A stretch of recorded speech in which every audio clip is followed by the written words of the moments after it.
it's Jenny from Mount Pisgah Arboretum, and today we are going to look at one of my favorite things to find around the oak trees in the fall. It's these speckled oak galls. You can find speckled oak galls like these on the backs of the leaves of the oak trees. Leaves that look like this. Galls come in different sizes, so some are bigger, some are smaller, but they're all around this size. And some leaves will have just one gall on them. Sometimes you'll find leaves with a whole bunch, 3, 4, even 7 on the same leaf. When I was a kid and I found the speckled oak galls on the ground, we used to call them poppers, and I would step on them because they make this nice little satisfying crunch noise. But now I try not to do that because I know that there is actually a little animal inside here trying to survive through the winter. So these are formed when a little insect, a wasp, but a very tiny little black wasp, it doesn't sting. You probably never noticed one because they're so small.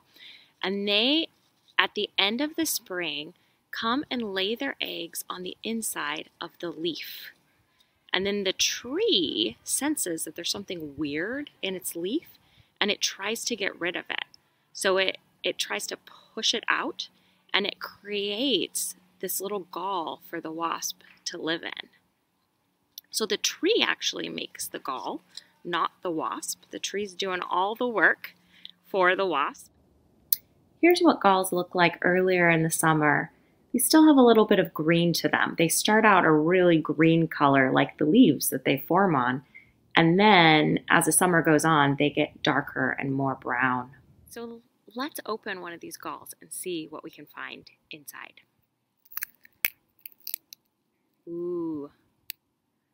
So if it looks like this, there's all this fuzz inside, that means that the baby gall wasp is still in there. Let's see if we can find it. There'll be a little chamber in the middle. Here's the little chamber. Oh, yep. And there it is. So right inside the chamber, nestled in there, spending all winter, is the little larva.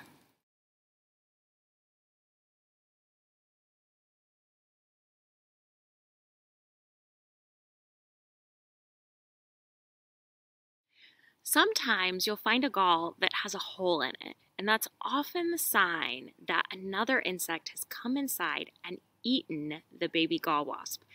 They tend to be a really big food source for a lot of other bugs.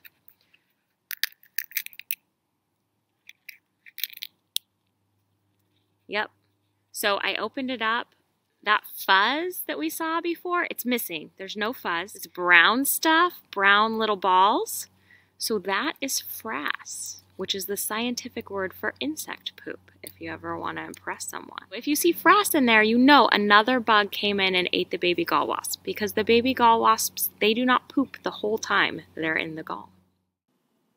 Sometimes you'll open a gall with frass and find the insect that ate the baby gall wasp inside, like this one here. So they usually overwinter in the galls and don't come out until the spring. Every once in a while I open one where it seems like the wasp has gotten its timing wrong a little bit and it has already developed and is trying to leave the gall.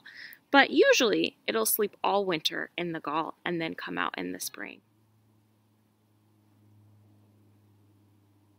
Oh, and here is the little chamber.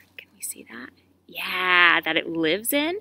And this one has already hatched out. But here is the adult gall wasp right in there. That little black wasp. So you see how tiny they are, right? They're not big.